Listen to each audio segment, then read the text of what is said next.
그러니까 마지막 두로가 멸망하는 날을 예언하면서 다 바다에 빠질 것이다. 바다가 너를 배반할 것이다. 바다가 너에게 반격할 것이다. 너는 바다 때문에 죽을 것이다. 이렇게 예언합니다. 바다의 배신이랄까요? 바다의 복수랄까요? 여러분, 오늘날 인간들은 이미 바다의 몹쓸 짓을 너무 많이 했습니다. 바다만 의지하면서 우리에겐 바다가 있으니 괜찮아 라고 기고만장했던 두로 왕과 그 백성처럼 수많은 해양 생물들이 비극적인 어려움을 당하고 생태계가 파괴되고 있는 그런 바다에 우리는 아직도 그래도 바다가 있으니 버려도 괜찮아 라고 말합니다. 그런데 이제 무려 30년 동안, 아니 그 이상이 될 게 뻔한 기간 동안 핵 방사선에 피폭된 오염수를 지속적으로 바다로 흘려보내는 일을 인류는 이제 시작했습니다. 우리에게는 바다가 있으니 괜찮아. 바다에 버리면 돼.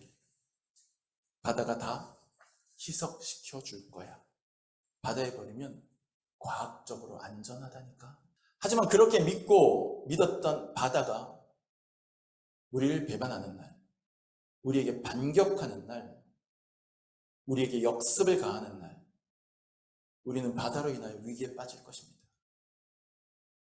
바다의 주인 노릇을 하고자 하는 인간의 욕망, 그 비뚤어진 인간들이 악한 것을 바다에 버리고 안전하다고 외치며 자신들의 욕망을 정당화시킬 때 마침내 그 바다를 통해 심판받을지니 두렵습니다. 무섭습니다. 과학에 취해, 물질에 취해 스스로 신인형 착각하는 인류가 곧 두로가 아닙니까? 이 시대의 위정자들이 곧 두로 왕이 아닙니까?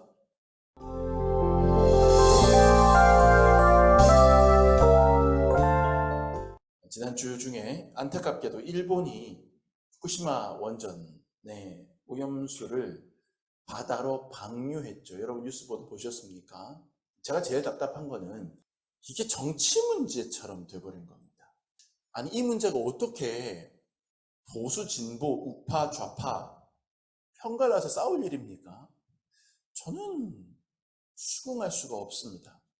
오염수 방류에 찬성하면 보수, 우파, 오염수 방류에 반대하면 진보, 좌파 이렇게 돼 있습니다.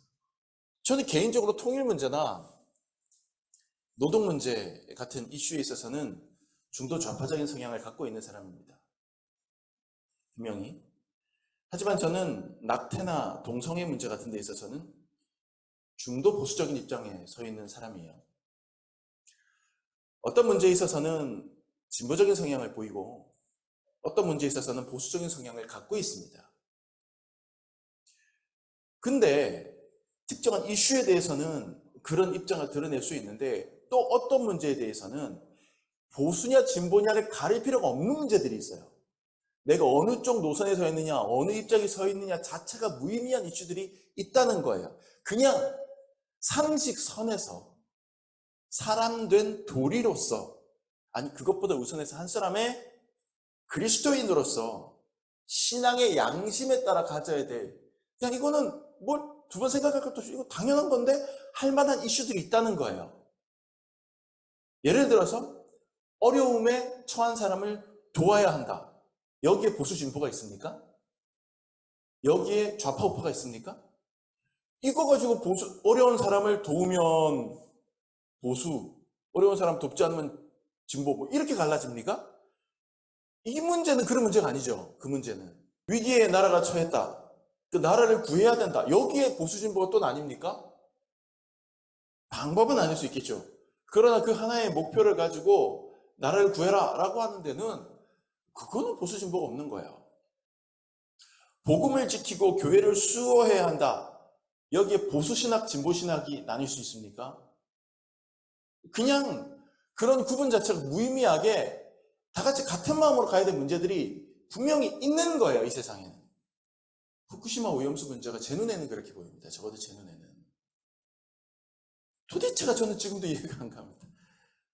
원전이 파괴됐고 엄청난 오염수가 생겨났습니다. 거기 검사하느라고 들여보낸 로봇이 방사능에 피폭돼서 아예 작동을 멈출 정도의 그런 오염수였습니다. 근데 저 바다가 단 한 번도 경험해 보지 못한 그런 대양의 방사능 피폭된 오염수를 바다에 찔끔찔끔도 아니고 30년 동안 어마어마한 거를 무려 30년 동안 흘려보내기로 결정하고 그렇게 한다고요? 어떻게 이걸 보수진보 나눠서 찬반으로 세팅하는지 분노를 금할 수 없습니다. 이건 이 문제가 보수진보의 문제가 아니라 보수진보로 갈라져 있는 정치인들이 이 문제 가지고 자기 편 만들려고 하는 거예요. 그 논리에 대다수의 사람이 휘둘리는 겁니다. 그 논리로 진영이 쫙쫙 갈라지는 거예요. 100번을 생각해도 저는 이해할 수가 없습니다. 저는 개인적으로 정치 문제에 대해서는 거의 예배 시간에, 설교 시간에 거의 다루지 않습니다. 설사 다룬다 하더라도 가급적이면 한쪽 진영에 서 있는 설교를 하지 않으려고 의도적으로 많이 노력을 합니다. 그 이유는 제가 몇 주 전에 설교로 말씀을 드렸었습니다. 교회는 좌파가 되어서도 안 되고 우파가 되어서도 안 된다. 그게 제 소신입니다. 왜냐하면 교회는 예언자가 되어야 되기 때문이다. 좌파가 집권하면 잘못 지적 안 할 거예요? 우파가 집권하면 잘못 지적 안 할 거예요? 아니잖아요. 근데 사람인 이상 좌파가 집권하든 우파가 집권하든 변질되고 잘못하고 타락할 수 있습니다. 그럼 그것들을 지적할 수 있어야 되는 게 교회인데, 교회가 한쪽 진영에 서버리면 그러면 자기가 지지하는 세력에 대해서는 옹호하게 돼요. 잘못 지적 못한다고요. 그거 실제로 우리가 눈으로 목격했잖아요. 특정 정파 쪽을 지지하는 자기가 지지하는 세력이 집권했을 때 교회가 잘못하는 게 뻔히 보이는데도 말 안 해요. 감싸주지. 그럼 예언자의 책무를 방기하는 겁니다. 그렇기 때문에 목회자 개개인의 정치 성향이 있을지라도 교회는 좌파나 우파가 되어서는 안 된다는 게 제 입장이에요. 저는 항상 예언자의 자리에 서야 된다. 그렇게 저는 믿는 겁니다. 그래서 좌가 집권해도 예언자의 소리를 내고 우가 집권해도 예언자의 소리를 내야 된다고 저는 믿어 의심치 않습니다. 근데 이번 후쿠시마 오염수 방류 사건은 제가 볼 때는 절대 좌우의 문제가 아닌데 현실적으로 좌우가 갈라져 싸우고 있어요. 진보 좌파는 방류를 결사 반대하고 보수 우파는 방류를 방임 내지는 합리화하고 찬성합니다. 그러니 지금 제 설교가 얼핏 보면 진보 좌파 야당의 주장에 동조하는 것처럼 보이실 수도 있어요. 하지만 절대 그렇지 않습니다. 저는 이념이나 진영의 잣대가 아니라 제가 가진 신앙의 양심, 성경의 잣대에 의해서 지금 말하고자 하는 거예요. 그래서 제가 지금 오늘 교회력 본문도 아니고 제가 이 말씀 본문 찾아서 여러분에게 평소에 잘 하지 않던, 그쵸? 제가 잘 하지 않던 주제 지금 꺼내는 거잖아요. 아니할 말로 지금 정권이 보수 음파 정권이지만 만약에 진보 좌파 정권이 이 문제를 일으켰다고 해도 저는 지금 제 양심을 걸고 말하건대 지금과 똑같은 내용의 설교를 할 겁니다. 저는 한 지정의 논리를 말하고자 함이 아니에요. 예언자적 양심을 가지고 외쳐야 된다라고 하는 이야기입니다. 자, 한숨 좀 쉬고 잠시 진정하고, 제가 너무 속상해가지고 잠시 진정하고 오늘 본문으로 좀 들어가 봅시다. 오늘 우리가 읽은 본문은요, 화려한 번영을 자랑하던 이방 국가 두로에 대한 이야기입니다. 두로에 대해서 연속된 경고가 계속 이 에스겔 선지자의 입을 통해 하나님이 주셨는데, 오늘 우리가 28장 1절부터 10절까지를 읽었지만 그보다 앞서서 26장 그리고 27장이 전부 다 두로라는 나라에 대한 경고의 메시지였습니다. 두로는 이스라엘 나라의 북쪽의 해안가에 위치한 이방 민족, 이방 나라였어요. 아주 영토가 대단히 넓은 나라는 아니었지만 알짜배기, 아주 알부자, 그냥 작지만 단단한 나라들 있잖아요. 지금 세계사를 보더라도 그런 나라입니다. 그런데 이 두로가 비록 번영하고 강성했으나 그들의 죄악이 컸기 때문에 하나님께서 요놈들 그냥 두지 않겠다라고 하신다는 게 바로 이 에스겔 선지자의 입에서 나온 살벌한 경고의 예언이었어요. 그리고 그것이 26장, 27장 쭉 나가다가 오늘 28장 1절부터 10절에 이르러서 두로를 다스리는 두로 왕, 두로 임금에 대한 경고로 지금 이어지고 있는 겁니다. 두로 왕은 도대체 어떤 잘못을 저질렀길래 하나님께서 에스겔 선지자의 입을 통해서 이렇게 강력한 경고와 책망의 메시지를 주시고 계신 것일까요?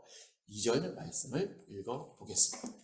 인자야, 너는 두로 왕에게 이르기를 주 여호와께서 이같이 말씀하시되 네 마음이 교만하여 말하기를 나는 신이라 내가 하나님의 자리 곧 바다 가운데 앉아있다 하도다. 네 마음이 하나님의 마음 같은 채 할지라도 너는 사람이요 신이 아니거늘. 여러분, 이 말씀 속에서 이 두로 왕이 저지른 가장 핵심적인 잘못이 뭔지 깨달으시겠어요? 그러니까 이 두로 왕이 저지른 악행들이 뭐 누구 거를 등쳐먹었다, 뭐 백성들을 어떻게 고혈을 짰다, 뭐 이런 구체적인 죄악들이 일일이 열거하거나 나열하고 있지는 않아요. 이 본문에서. 다만 그가 저지른 악행의 가장 기본적이고 본질적인 원인을 딱 짚어냅니다. 그게 뭡니까? 교만인데 어떤 교만입니까? 나는 신이라. 고대 왕국의 절대 군주들이 자주 빠졌던 오류예요.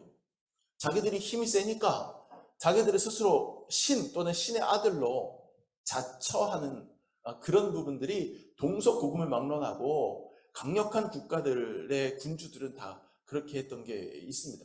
여러분, 인간이 빠지는 가장 근원적인 죄가 이겁니다. 스스로를 신격화하는 거. 여러분, 최초의 인간 아담이 선악과를 따먹고 첫 범죄를 저질러 원죄가 우리 안에 들어왔을 때, 그때 에덴 동산의 뱀이 아담 하와를 어떤 말로 유혹했는지 기억하십니까? 창세기 3장 5절에 보면 뱀이 이렇게 유혹합니다. 너희가 이걸 따먹으면 하나님같이 될 수 있어. 너희의 눈이 밝아져 하나님처럼 될 거야. 이렇게 유혹합니다. 그리고 거기에 홀랑 넘어간 게 인간의 인류의 첫 번째 죄였어요. 그러니까 죄라고 하는 것은 기본적으로 자기를 신격화하고 하나님의 자리를 자기가 차지하고자 하는 인간들의 욕망. 그게 죄의 본질입니다.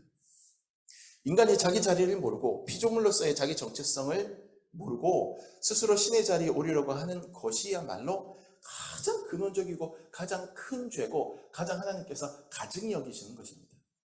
두로 왕은 자기가 이룬, 자기네 나라가 이룬 그런 막강한 번영의 결과물들을 보고 교만한 나머지, 자고한 나머지 스스로 신의 자리에 올랐다 생각하고 교만하고 그런 말을 입 밖으로 내곤 했던 것 같습니다.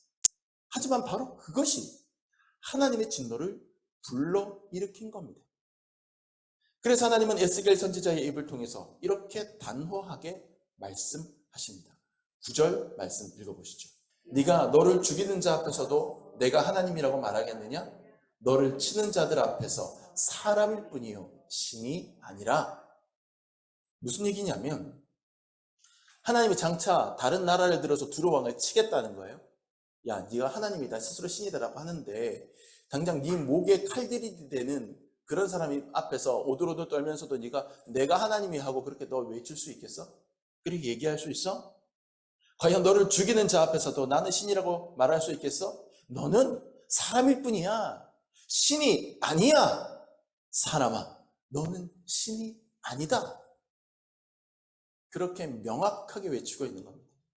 실제로 두로 왕 이투발 2세는 훗날에 바벨론에 자기보다 더 강력했던 왕 느부갓네살에 의해서 폐위되고 비참하게 죽음을 당하게 됩니다. 그래서 이 예언은 실제로 성취가 되게 되죠. 여러분, 인간들은 지금도 이 두로 왕의 유혹을 포기하지 못하고 있어요. 태초의 인간 아담과 하와가 그랬듯이 사람들은 과학적 낙관론을 앞세워서 인간의 힘을 과시하고 신의 영역에 계속해서 도전하고 있습니다. 과학을 통해서 자꾸 신과 같은 일을 하려고 노력합니다. 과학기술을 발전시켜서 생명체의 질을 개량하고 출산과 출생을 통제하고 심지어는 생명을 복제해 내려고 합니다. 오늘날 인간들이 스스로 신과 같은 존재로 자처하게 만드는 가장 강력한 수단이 바로 과학입니다. 여러분, 오해하지는 마십시오. 제가 과학 무용론을 주장하는 게 아닙니다. 저는 스마트폰도 잘 사용하고요. 저는 현대의학도 많이 의존하고요. 우리 교회는 지금 보시다시피 이런 거 잘 사용합니다. 이런 거 잘 사용합니다. 그렇죠? 저는 그런 부분에 대해서 전혀 거리낌과 거부감이 없습니다. 과학이 나쁜 게 아니에요. 과학은 하나님이 만드신 세상의 이치를 더 잘 깨닫는 게 과학이에요. 그리고 그것을 더 잘 활용할 수 있게 만들어줍니다. 하나님께서 이 땅에 이 자연 만물을 만드셨을 때 그 안에 정말 놀라운 것들을 숨겨놓으셨는데 그것들을 숨은 그림 찾기 하듯이 잘 찾아내고 그것들을 퍼즐 맞추듯이 잘 맞추어서 정말 하나님께서 흐뭇해하실 만큼 이 땅에서 그것들을 사람들이 살리고 돕는 일로 잘 활용하게 만드는 것이 과학이에요. 과학은 가치 있는 일이고 귀한 일입니다. 하지만 과학이 그 자체로 하나님의 권위에 도전하는 수단이 될 때 그 과학은 에덴 동산의 뱀이 됩니다. 너희가 하나님처럼 될 수 있어 라는 메시지를 속삭이는 거죠. 과학을 하면 할수록 하나님이 창조하신 세상의 비밀을 깨닫고 찬탄하고 경탄하면서 하나님의 위대하심을 더 잘 알아가야 하죠. 우주를 연구하면 연구할수록 우리 인간이 얼마나 부족하고 우주의 먼지 같은 존재인지를 알고 깨닫고 겸손해야 하고 그 우주를 만드신 하나님을 경배해야 하죠. 하지만 오히려 과학을 함으로써 우리가 이것도 하게 됐어, 저것도 깨닫게 됐어, 이것도 우리가 들여다보게 됐어 함으로써 그 교만 때문에 하나님의 권위에 도전하고 하나님이 만드신 세상에 해를 끼치려고 한다면 과학은 두말할 것도 없이 우상입니다. 최근에 크리스토퍼 놀란 감독의 오펜하이머라는 영화가 개봉을 했습니다. 꼭 보고 싶은데 제가 보러 갈 시간이 없어요. 못 봤어요. 제가 크리스토퍼 놀란 감독 그의 세계관이나 그의 가치에 다 동의하진 않지만 그의 이야기 만든 솜씨 자체는 저는 정말 경악을 금치 못할 정도로 높게 평가하거든요. 최초의 그의 초기작 중에 하나인 메멘토라는 영화가 있습니다. 보셨습니까? 저는 정말 처음에 이 크리스토퍼 놀란 감독이라는 사람이 지금 좀 유명해지기 전에 그 메멘토라는 영화 좀 어둡고 그렇게 해서 우리 어린이들이 보기 좋은 영화는 아닙니다만 그 이야기 구조를 보고 저는 정말로 경악을 금치 못했습니다. 이런 식으로 이야기를 배치할 수도 있구나. 이런 식으로 이야기를 만들 수도 있구나. 정말 놀랐습니다. 허를 찌르는 반전과 하여튼 제가 굉장히 높게 평가하는 감독인데 이 크리스토퍼 놀란 감독이 최근 몇 년 사이 과학 문제에 꽂혔어요. 그래서 거기에 관련된 영화들을 만드는데 이 인터스텔라 같은 영화가 양자역학과 블랙홀 문제를 다뤘고 그리고 최근에 나온 이 오펜하이머가 원자폭탄을 개발했던 과학자 이야기죠. 이 영화의 내용이 제가 좀 찾아보니까 최초의 핵폭탄을 만드는데 지대한 공헌을 한 과학자 그룹 중에 리더였던 오펜하이머. 이 오펜하이머라는 사람이 원자폭탄을 만들면서 고민하고 또 도덕적으로 갈등하고 하는 그런 모습, 그리고 신문받고 하는 그런 이야기들을 아주 고급스럽게 구성하고 묘사한 영화다. 이렇게 제가 들었습니다. 그러니까 오펜하이머는 적어도 2차 세계대전이 벌어졌던 20세기 초중반 전 세계를 대표하는 최고의 과학자 중에 한 명이었던 거예요. 그랬던 오펜하이머가 원자폭탄 개발에 성공한 다음에 이런 얘기를 합니다. 나는 이제 죽음이요 세상의 파괴자가 되었도다. 스스로가 과학을 이렇게 높은 데로 성취시켜 놓고서 두려움에 사로잡혀 있었던 거예요. 오펜하이머는 오히려 이것이 세상을 파괴시킬 수도 있다. 내가 지금 죽음을 이 세상에 몰고 왔구나. 내가 세상의 파괴자가 되었구나 하고 공포에 떨었던 겁니다. 여러분, 과학은 신이 될 수 없습니다. 과학은 하나님이 만드신 세상을 더 귀하고 아름답게 이용하는 일이어야 합니다. 그렇게 되지 않을 때 과학은 죽음이 되고 과학은 세상의 파괴자가 됩니다. 과학자들이 발견해내고 활용 방법을 찾아낸 이 방사선이라는 게 암 환자들을 치료할 때는 숭고하게 사용되지만 이것이 핵폭탄이나 원전 폭발과 맞물리면 수많은 생명을 고통 가운데 쓰러지게 만드는 무시무시한 절대 무기가 되는 겁니다. 후쿠시마 오염수를 방류할 때 이것을 해도 된다라고 찬성하는 이들이 내세우는 논리가 바로 과학적으로 문제없다입니다. 이 시각에서 이들이 얼마나 우상을 섬기는 자들인지 우리가 알 수 있습니다. 과학적으로 문제없으면 다 괜찮은 것이다 라고 하는 이 우상화, 과학에 대한 우상화. 과학은 그 자체로 완전하지 않습니다. 과학이 발견해내는 게 자연이고 그 자연을 만드신 하나님이 완전하신 것이죠. 과학은 적어도 그 과학의 발전 단계, 그 수준에까지밖에 못 봅니다.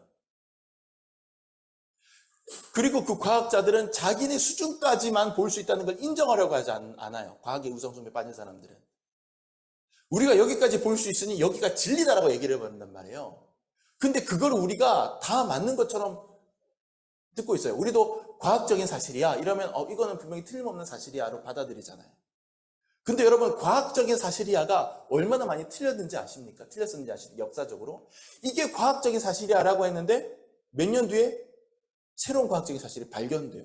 그러면 그 이전에 그렇게 확신에 차서 얘기했던 과학적인 사실이야는 틀렸었네? 이게 되는 겁니다. 예를 들어서 20세기 중반에 세계대전의 후유증으로 급격하게 정신질환자들이 늘어났어요.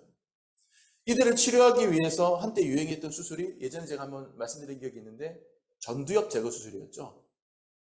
망치로 머리를 깨거나 드릴로 그냥 머리를 뚫어가지고 우리 두뇌 앞에 있는 전두엽을 아예 파괴시켜버리는 거예요. 처음 초기에는 잘라냈는데 나중에는 드릴로 해가지고 전두엽을 그냥 해가지고 전두엽 기능을 마비시켜버리는 그런 수술. 잔인하다고 생각하지만 이 치료법을 개발했던 사람이 노벨상을 받았습니다. 이것 때문에. 이거 개발해서. 왜냐하면 효과가 있었거든요. 발작하고 난폭하게 하던 그런 정신질환자들이 이 두뇌를 절개하고 전두엽을 갖다 죽여버리니까, 덜어내버리니까, 파괴해버리니까 온순해지는 거예요. 그리고 더 이상 발작 행동을 보이지 않으니까 그 공로를 인정받아서 노벨상을 수여를 했어요. 안토니오 에가스 모니스라고 하는 과학자인데 노벨상까지 받습니다. 여러분, 지금도 어떤 사람이 노벨상을 받은 사람이 자문했다 그러면 그거는 거의 맞는 말처럼 여러분 느끼시잖아요. 그의 이론은 당대 가장 과학적인 거예요.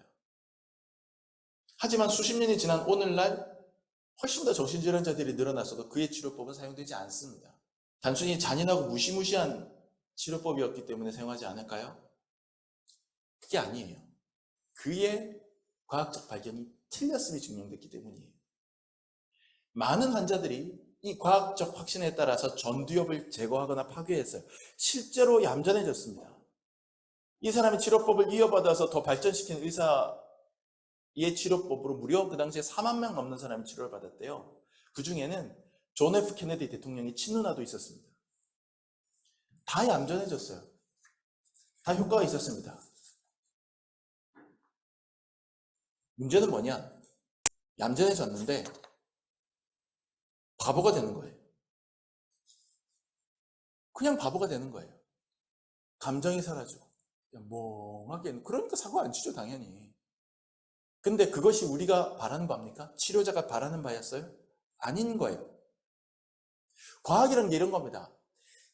딱 그 시대, 그 당대의 과학적 발견과 성과까지만 볼 수 있는 게 과학이에요. 그거를 인정해야 되는데, 그 한계를 인정해야 되는데 과학자들이 그걸 잘 안 해요.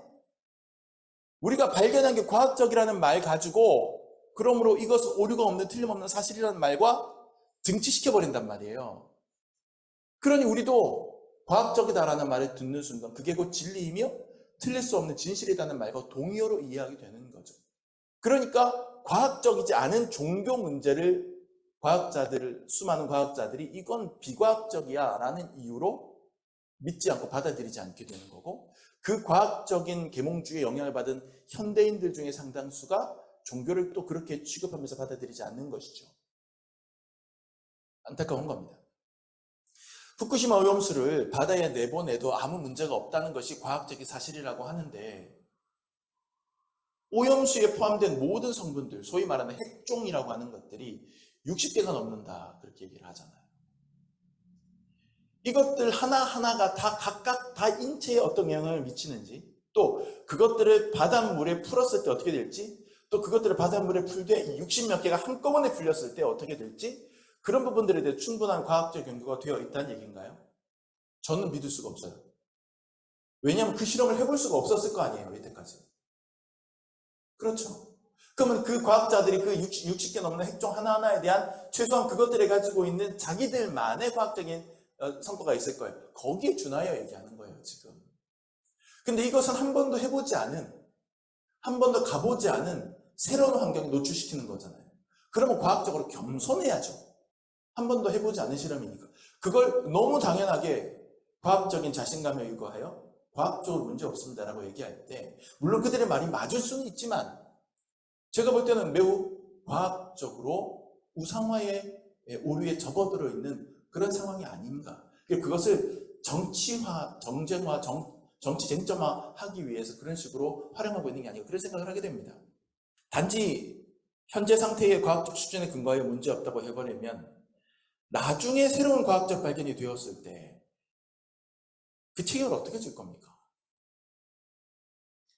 우리도 마찬가지입니다. 우리 역시 인간 문명이 과학을 신으로 숭배하는 것처럼 우리 스스로를 신의 권위에 올려놓으려고 하는 우상들을 다 갖고 있습니다. 두로 왕의 경우에는 그것은 뭐였냐면 재물이었어요. 물질. 4절 5절 한번 읽어보시죠. 네 지혜와 총명으로 재물을 얻었으며 금과 은을 곳간에 저축하였으며 네 큰 지혜와 네 무역으로 재물을 더하고 그 재물로 말미암아 네 마음이 교만하였도다. 이렇게 얘기하고 있습니다.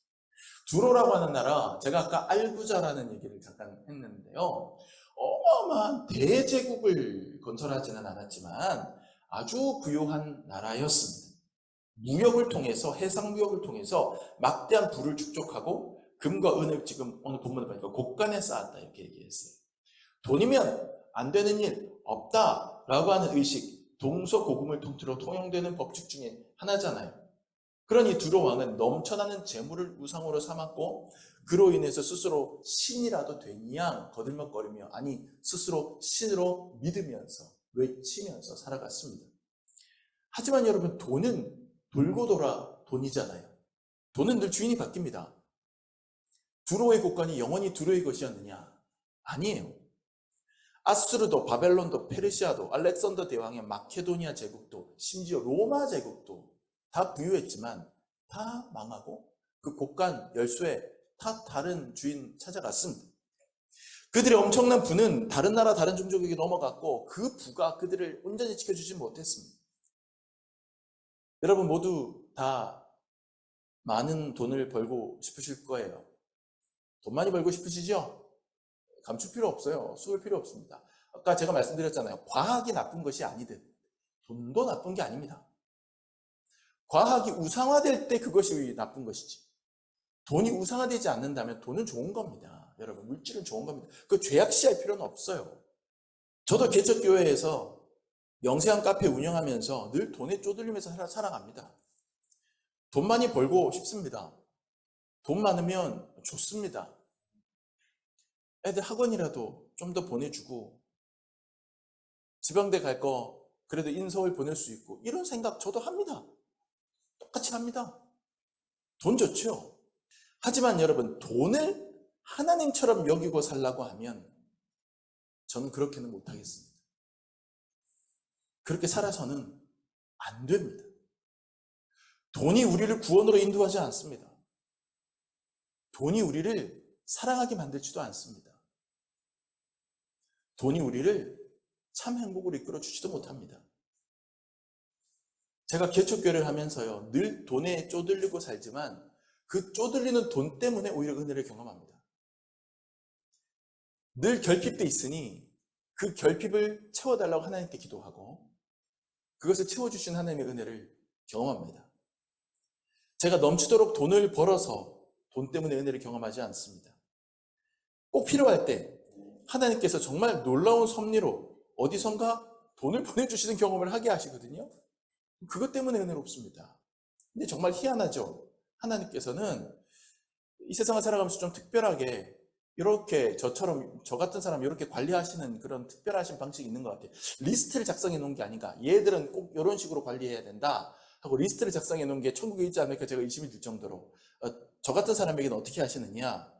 주시는데 필요한 것들 채워주시는데 늘 남아 돌도록 주시진 않습니다.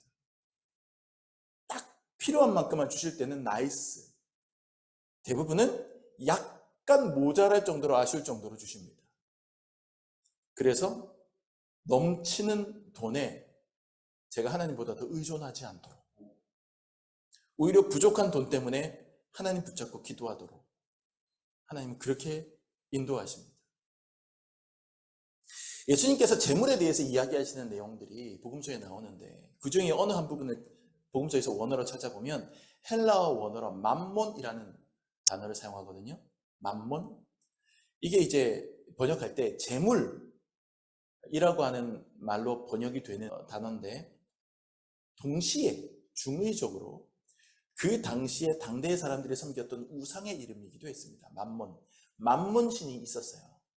근데 이 만몬 신이 무슨 신이냐? 돈의 신의 이름이었어요. 재물의 신. 그러니까 예수님께서 너희가 하나님과 재물을 겸하여 섬기면 안 된다 라고 말할 때, 재물이라고 성경을 번역해놨지만 그것을 당대의 그 신의 이름으로 본다면 너희가 하나님과 만몬 신을 동시에 섬기서는 안 된다, 이런 뜻으로 보는 거예요. 그러니까 너희가 하나님도 섬기면서 동시에 재물도 신으로 섬겨서는 안 된다, 이렇게 보는 거예요. 예수님께서는 재물보다 하나님을 더 섬기는, 아니면 하나님 섬기는 것과 거의 동일한 분량으로 재물을 만몬 우상으로 섬기는 그런 자를 우상 숭배자로 아예 적시하신 겁니다. 아시다시피 우상 숭배는 10계명에서 금하고 있는 제일 첫 계명입니다. 여러분, 후쿠시마 오염수 문제도요, 바다에 방류하지 않고 이렇게 처리할 수 있는 몇몇 방법들이 제시되었죠. 땅에 어마어마하게 거대한 수조, 좌우 몇 킬로 되는 수조를 만들고 단단하게 이렇게 처리를 하고 거기에 물을 가두어 두는 그런 거, 반감기라는 게 있잖아요, 핵종들은. 그래서 반감기 동안 가두어 두는 방식, 이런 게 다 얘기를 했는데, 그런데도 그렇게 하지 않고 굳이 바다에 방류하는 이유가 궁금하죠. 대부분의 많은 사람들이 동의하는 게 비용 문제, 그 관리 비용 문제 때문에 그냥 풀어버리는 것이다, 이렇게 짐작합니다. 돈 안 들이려고 그렇게 한다는 거예요. 정말 그래서 그러는 건지 맞는 말인지도 모르겠지만, 이 짐작이 만약 사실이라면 이것이야말로 돈 하는 인간 군상들의 죄악을 가장 잘 드러낸 케이스다, 이렇게 생각할 수 있습니다. 과학이든 돈이든 그것이 우상이 되어서 신이 되고 그 신을 섬기면서 우리도 신이 될 수 있을 것처럼 교만에 빠진다면 그 교만이 우리를 두로왕처럼 파멸에 이르게 할 것입니다. 이것이 우리가 오늘 말씀에서 배워야 될 무시무시한 영적 교훈이에요. 자, 오늘 이제 설교 마지막 뒷부분으로 달리면서 본문에 나오는 한 단어에 더 주목해 보려고 합니다. 아까 2절 말씀 우리가 읽었는데, 2절 말씀 제가 그냥 읽어드리면, 인자야 너는 두루왕에게 이르기를 주 여호와께서 이같이 말씀하시되 내 마음이 교만하여 말하기를 나는 신이라 네가 하나님의 자리 곧 바다 가운데 앉아있다 하도다. 바다 가운데 앉아있다 하도다. 바다라는 말이 나옵니다. 두루왕은 바다 가운데 있음을 자랑했고 자신이 바다 가운데 있기 때문에 하나님과 같다, 이렇게 얘기했다는 거예요. 이게 무슨 말일까 도대체? 두로는 아까 말씀드린 것처럼 이스라엘 북쪽에 있는 국가인데 해안 국가예요. 강력한 항구를 보유한 그런 나라입니다. 그리고 또 이게 본토 두로가 있고 섬 두로가 있거든요. 살짝 떨어져 가지고 커다란 섬 하나가 또 있어요. 그것도 두로 영토입니다. 다시 말해서 두로는 바다와 뗄래야 뗄 수 없는 나라예요. 고대 국가 두로에 대한 자료를 이것저것 찾아보면 거의 대부분이 두로는 해상무역이 왕창했고 해상무역으로 돈을 벌었고 해상무역으로 어쩌고저쩌고 계속 그 얘기만 나와요. 그러니까 두로 왕이 바다 가운데 앉아서 신이라고 자처했다는 이 구절은 두 가지로 해석이 가능합니다. 첫째, 해상무역을 통해서 막대한 부를 축적했다는 사실. 둘째, 바다로 둘러싸인 천혜의 요새라는 점. 실제로 이제 외세의 침략이 일어난 기록을 보면 육지 본토는 어찌어찌해서 가까스로 점령을 했는데 이 섬 두로를 함락시키지 못해서 아주 전전긍긍했다는 그런 기록들이 있어요. 두로인들에게 바다는 늘 자신들을 안전하게 지켜주는 곳이고 풍요롭게 해주는 비빌 언덕이었을 겁니다. 바다가 옆에 있는 한 먹고 사는데 지장이 없으니 바다 하나만 믿고 살아가면서 스스로 신처럼 자처했던 겁니다. 그런데 여기서 하나님께서 에스겔에게 이런 예언을 하게 하십니다. 8절 말씀. 또 너를 구덩이에 빠뜨려서 너를 바다 가운데에서 죽임을 당한 자의 죽음같이 바다 가운데서 죽게 할지라. 바다 가운데 앉아 있어서 그 바다 때문에 마음 놓고 있는 이 두로 왕과 백성들에게 하나님께서 이렇게 경고합니다. 너 그 바다에서 죽을 거야. 그 바다가 너를 죽게 할 거야. 무시무시한 경고입니다. 너희가 바다를 그렇게 믿고 큰 소리 치느냐? 너희가 바다에서 죽을 거야. 지금 우리가 28장을 읽었지만 바로 앞에 한 장만 가서 27장 27절을 보면 이렇게 얘기합니다. 내 재물과 상품과 바꾼 물건과 네 사공과 선장과 네 배의 틈을 막는 자와 네 상인과 네 가운데 있는 모든 용사와 네 가운데 있는 모든 무리가 네가 패망하는 날에 다 바다 한가운데 빠질 것이며. 그러니까 마지막 두로가 멸망하는 날을 예언하면서 다 바다에 빠질 것이다. 바다가 너를 배반할 것이다. 바다가 너에게 반격할 것이다. 너는 바다 때문에 죽을 것이다. 이렇게 예언합니다. 바다의 배신이랄까요? 바다의 복수랄까요? 여러분, 오늘날 인간들은 이미 바다의 몹쓸짓을 너무 많이 했습니다. 바다만 의지하면서 우리에겐 바다가 있으니 괜찮아 라고 기고만장했던 두로 왕과 그 백성처럼 수많은 해양 생물들이 비극적인 어려움을 당하고 생태계가 파괴되고 있는 그런 바다에 우리는 아직도 그래도 바다가 있으니 버려도 괜찮아 라고 말합니다. 그런데 이제 무려 30년 동안, 아니 그 이상이 될 게 뻔한 기간 동안 핵 방사선에 피폭된 오염수를 지속적으로 바다로 흘려보내는 일을 인류는 이제 시작했습니다. 우리에게는 바다가 있으니 괜찮아. 바다에 버리면 돼. 바다가 다 희석시켜 줄 거야. 바다에 버리면 과학적으로 안전하다니까. 하지만 그렇게 믿었던 바다가 우리를 배반하는 날, 우리에게 반격하는 날, 우리에게 역습을 가하는 날, 우리는 바다로 인하여 위기에 빠질 것입니다.